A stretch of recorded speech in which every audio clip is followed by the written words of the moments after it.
Laf edelim kısadan bir iş için, ne iş için laf etmeyirler. Politikacılar, doktorlar, insanlar pek beğenmeyirler bu işi. O ölüm. Kilisede laf ederler bunu. Hristiyanlar, inancılar açıktan bol laf ederler.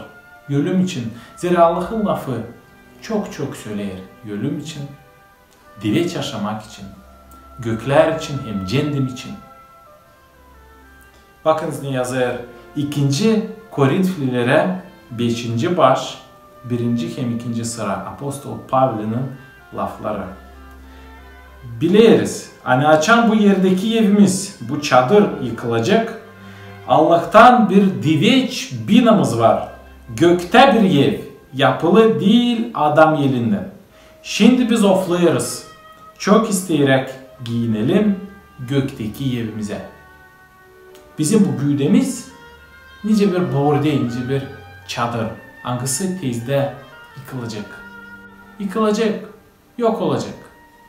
Belki hastalıktan, belki ihtiyarlıktan, belki bir katastrofadan ama yıkılacak.